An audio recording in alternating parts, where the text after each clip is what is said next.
Amara Bennett was a powerful woman. She was the CEO of a successful technology company. She was smart and respected in the business world. Amara had worked very hard to get where she was.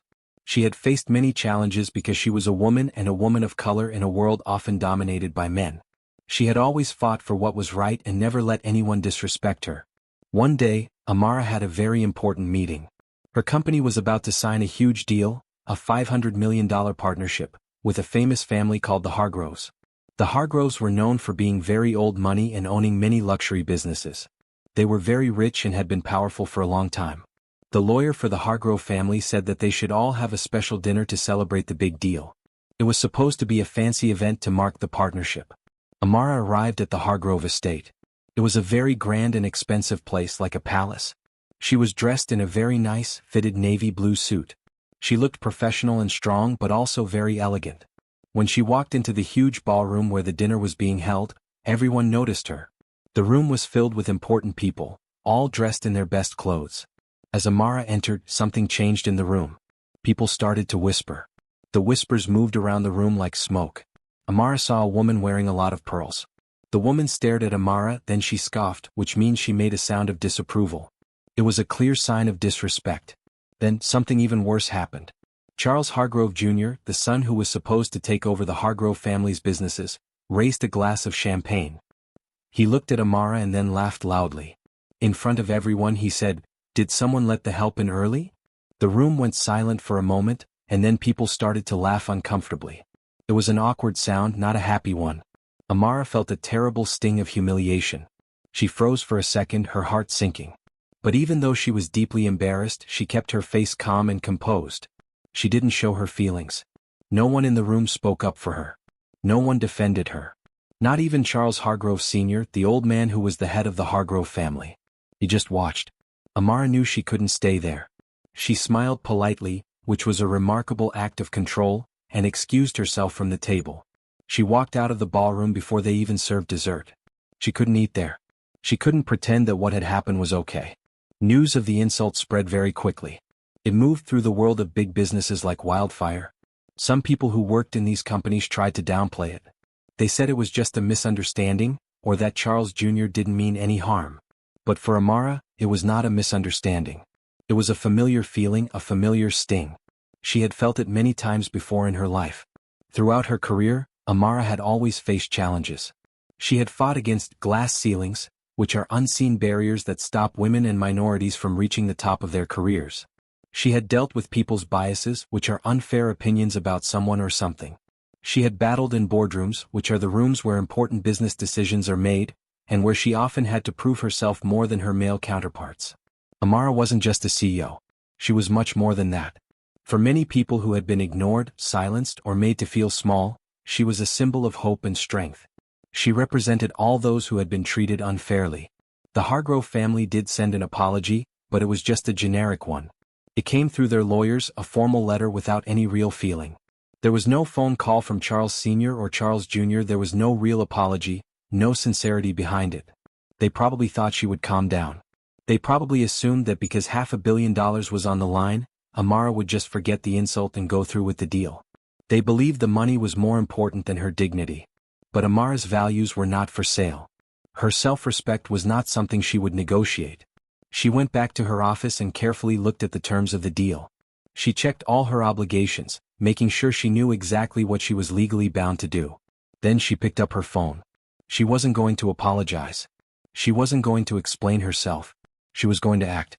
Within 24 hours, Amara made her move. She quickly scheduled a press conference. She also told her company's board of directors about her decision. She was going to walk away from the $500 million deal. It was a brave and risky choice, but she was determined. At the press conference, Amara stood behind a podium. She wore a simple cream-colored blazer. She looked confident and her eyes were clear. Many cameras flashed and reporters waited to hear what she would say. She spoke calmly, but with the power of someone who had been tested her entire life and had always come out stronger. "When dignity is denied," she said clearly, "no amount of money can justify silence." Her voice was steady and strong.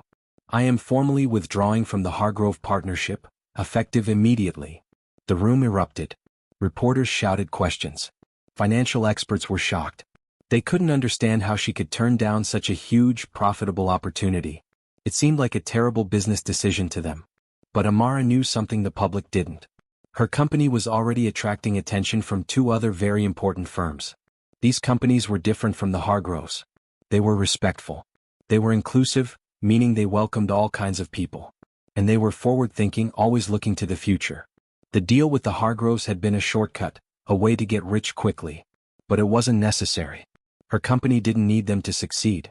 That same night, Amara's public relations team released something powerful. It was a video clip of what had happened in the ballroom. A waiter who had seen everything had secretly leaked it. The internet exploded with anger. People were furious about how Amara had been treated.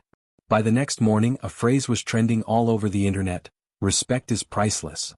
People used this phrase to show their support for Amara and their anger at the Hargroves. The consequences for the Hargroves were immediate and severe. Their company's stock, which represents how much their company is worth, plummeted by 18% in just one day. It was a huge drop, a massive financial loss. Investors, the people who put money into companies, quickly pulled their money out. They called the Hargrove family out of touch, meaning they didn't understand how the world works anymore, and toxic, meaning they were harmful and unpleasant. Social media campaigns started, calling for people to boycott the Hargrove brands. This meant that people were encouraged not to buy any products from the Hargrove companies. Celebrities and important business leaders publicly supported Amara. They praised her courage and her strong moral principles. Behind the iron gates of their grand estate, the Hargroves were in a panic. They scrambled to fix the situation. Charles Sr. tried to control the damage. He even gave a televised apology, but it felt too little, too late. It seemed insincere, like he was only apologizing because he had to, not because he genuinely felt sorry. Charles Jr. was suspended from the company's board, and his public image was ruined. He was disgraced. Meanwhile, Amara's firm received many new offers. Over a dozen new partnership proposals came in. This time, these offers were from companies whose leaders understood the importance of basic respect. They didn't need a lesson in how to treat people with dignity. Amara didn't gloat. She didn't boast about her victory. She didn't try to get revenge. She simply moved forward. Her silence spoke louder than any press release or any public statement could have. By walking away from the deal, she had shown more power than any amount of money or any business agreement could provide. She had proven that self-worth was more important than profit. Weeks later, Amara was invited to speak at a global leadership summit. This was a very important event where leaders from all over the world gathered to share ideas. Her speech was called "The Cost of Dignity." It became the most watched keynote address of the entire event. She didn't directly name the Hargroves in her speech. But everyone knew who she was talking about when she said, "Respect is the true currency in business." She wasn't just talking about money. She was talking about how valuable respect is. Amara had not only saved her company's reputation, but she had also made it even better. Her decision to walk away from the deal sent a powerful message. It echoed across boardrooms where important business decisions are made, and even across universities, where young people are learning about the world. Her message was clear: success means nothing if it compromises who you are. For every young woman who was watching, especially women of color, Amara became a guiding light, a beacon of hope. She became a role model not because she made a dramatic public stand, but because she simply refused to let power or money silence her pride and self-respect. She showed them that it was okay to say no when treated poorly. And somewhere in a cold, quiet boardroom, the Hargrove family watched their empire shrink. It wasn't because of a war or a big scandal. It was because of a single word, spoken with grace and quiet strength: no. It was the word Amara had silently said when she walked out of their ballroom. Her quiet refusal had brought down their mighty empire.